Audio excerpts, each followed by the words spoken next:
UP के फतेहपुर जिले के रहने वाले अनिल त्रिपाठी, जो श्री कृष्ण जन्मभूमि के वादी को तालिबान के सदस्य ने फोन कर धमकी दिया, जिसके बाद अनिल त्रिपाठी ने ललौनी पुलिस को शिकायती पत्र देकर मुकदमा दर्ज कराया, जहां ललौनी पुलिस ने मुकदमा दर्ज कर जांच पड़ताल में जुट गई है।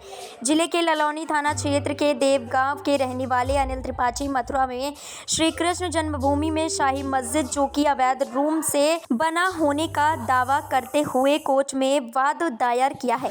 अनिल त्रिपाठी वर्तमान में दिल्ली के पहाड़ी धीरज गली नंबर 14 के रहने वाले हैं, जिन्होंने मीडिया से मुखातिब होते हुए बताया कि 13 अक्टूबर को अफगानिस्तान के कंधार का रहने वाला मुस्लिम शेख ने फ़ोन कर मुकदमा वापसी लेने की धमकी देकर पीछे हटने को कहा, लेकिन उसके बाद दूसरी बार फिर से अचानक मुस्लिम शेख का 14 नवंबर को फ़ोन आया तो अनिल त्रिपाठी ने ललौनी पुलिस को शिकायती पत्र देकर मुकदमा दर्ज कराया। वहीं ललौनी पुलिस ने बताया कि राष्ट्रीय हिंदू महासभा के उपाध्यक्ष व श्री कृष्ण जन्मभूमि के वादी अनिल त्रिपाठी को एक धमकी भरा फ़ोन की रिकॉर्डिंग को सुनते हुए मुकदमा दर्ज कर कार्रवाई की जा रही है।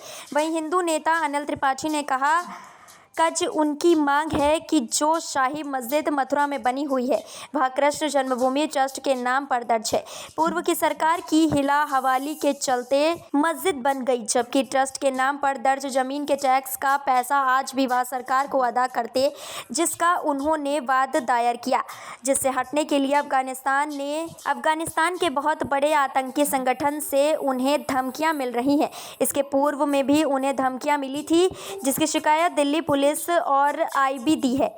उन्होंने कहा कि ठाकुर केशव देव जी महाराज विराजमान मंदिर कृष्ण जन्मभूमि बनाम ईदगाह का मथुरा सीनियर डिवीज़न में 2021 को मुकदमा दाखिल किया, जिसे वापस लेने के लिए उन्हें धमकियां दी जा रही हैं, जिसका आईडियो उनके पास है। धमकी भरा वही उन्होंने सरकार से सुरक्षा की मांग को लेकर पूछने पर उन्होंने साफ इनकार कर दिया कि उन्हें फोर्स पर विश्वास नहीं है। फोर्स की सुरक्षा में रहने वालों की हत्या हो जाती है, इसलिए उन्हें कोई सुरक्षा नहीं चाहिए। कल आपने एक मुकदमा दर्ज कराया है जिसमें अफ़गानिस्तान से लगातार आपको धमकी दी जा रही है और आप मथुरा में जो मस्जिद गिराए जाने को लेकर के आपने वाद दायर किया है। क्या था पूरा मामला? मैं अखिल भारत हिंदू महासभा से हूँ। अखिल भारत हिंदू महासभा में मेरे पास दायित्व है राष्ट्रीय उपाध्यक्ष का पॉलिटिकल और कानूनी।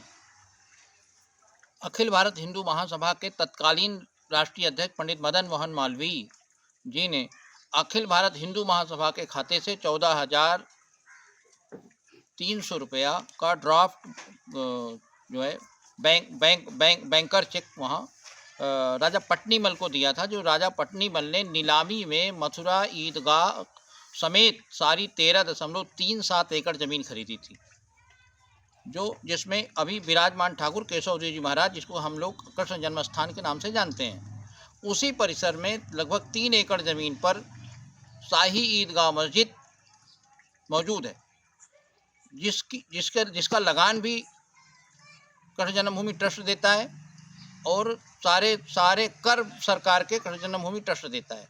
और तब भी सरकार की लापरवाही से या नेहरू सरकार की लापरवाही से या अभी की सरकार की लापरवाही से लगातार ईदगाह मस्जिद उसमें बनी हुई है और अभी तक उसमें कभी नमाज नहीं होती थी। अब वहाँ परमानेंट नमाज होती है, जबकि ईदगाह में साल में एक ही बार नमाज होती है। इन सब कारणों को देखते हुए और राम जन्मभूमि केस को जीतने के बाद हम लोगों ने शाही ईदगाह मस्जिद पे फोकस किया और उस पर हमने मुकदमा डाला।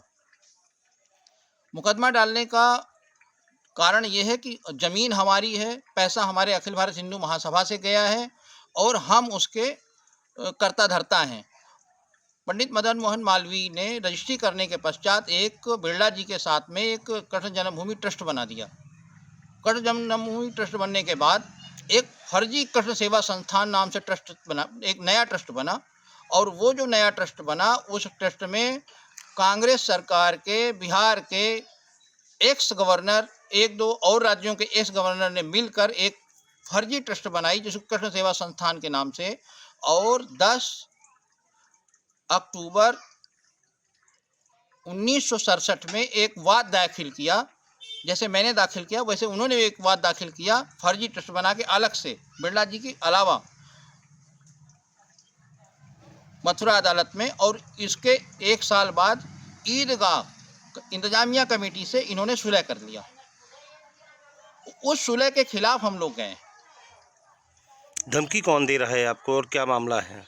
धमकी हमको ये जो प्रकरण है ये पहले इलाहाबाद ट्रांसफ़र हुआ हाई कोर्ट के बाद ये सुप्रीम कोर्ट ट्रांसफ़र हो गया। इंतजामिया कमेटी वहाँ सुप्रीम कोर्ट में हमारा विरोध कर रही है। अब ये धमकी कैसे आ रही है, किसके कहने पे आ रही है, ये हमें हमारी जानकारी में नहीं है। प्रशासन का काम है, सरकार का काम है पता करना, आईबी का काम है पता करना, रा का काम है पता करना, मेरा काम नहीं है। पर ये कंधार से आ रही है।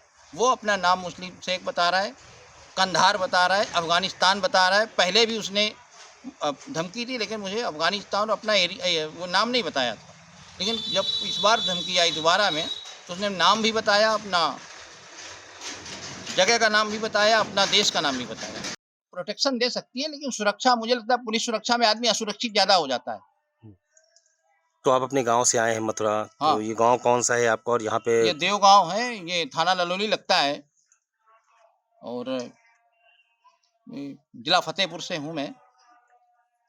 और मुझे गर्व है, मैं ऐसा काम कर रहा हूँ जो भविष्य में एक इतिहास बनेगा और स्वर्ण अक्षरों में लिखा जाएगा। आगे आने वाली 100 साल बाद, 200 साल बाद पीढ़ी मेरा नाम याद करेगी। तो मुझे ये सब सोचकर मुझे किसी प्रकार का, मैं इतिहास रचने के लिए आया हूँ। मुझे किसी प्रकार का ना भय है, ना किसी प्रकार का कुछ है।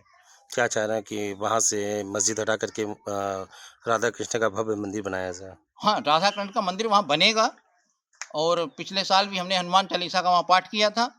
प्रशासन ने बहुत रोकने का प्रयास भी किया। इसके पहले हमने वहाँ मस्जिद में ज़बरदस्ती घुसने की धमकी भी दी थी, जिसमें हेलीकॉप्टर से योगी आदित्यनाथ ने कम से कम 2000 पुलिस लगाई हमारे लिए। हमको दिल्ली वाले हमारे घर पे हमको 150 पुलिस भेज के हमें हाउस अरेस्ट किया। पिछले साल भी हमको हाउस अरेस्ट किया। हमारे तमाम कार्यकर्ता वहाँ तक गए। हमारी राष्ट्रीय अध्यक्षा नेता सुभाष चंद्र बोस की पड़पोत्री राष्ट्रीय चौधरी जाके वहाँ ईदगाह परिसर में उन्होंने पूजा अर्चना भी की पिछले साल। क्या नाम है आपका? उनका नाम राष्ट्रीय चौधरी। आपका नाम? मेरा नाम अनिल कुमार त्रिपाठी। कल आपने मुकदमा दर्ज कराया जिसमें ये बताया जा रहा है कि उसने लगातार आपको 2 बार धमकी दी, इसके पूर्व में भी आपके पास धमकी दी थी।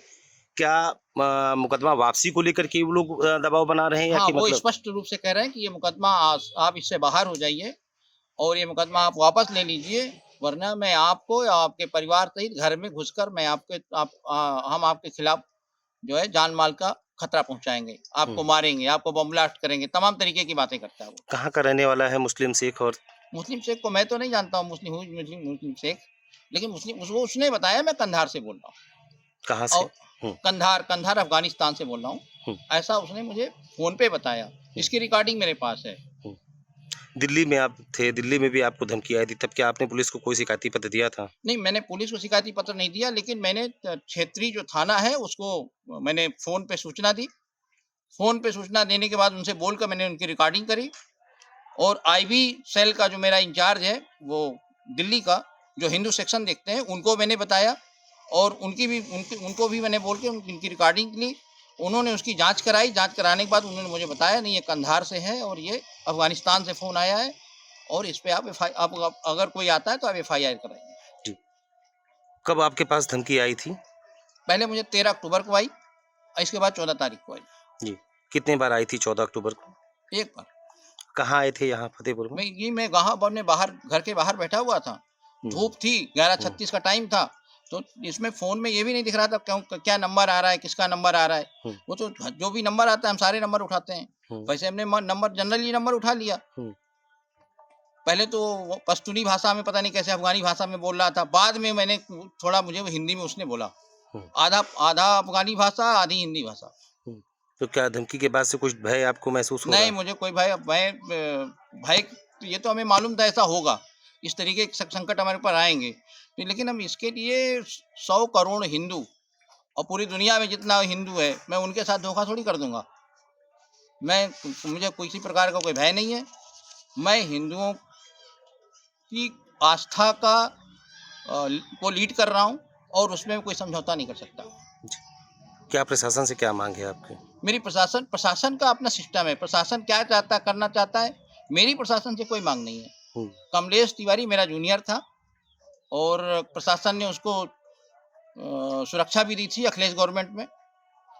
उसके बाद बीजेपी की सरकार आई और उसकी हत्या हो गई।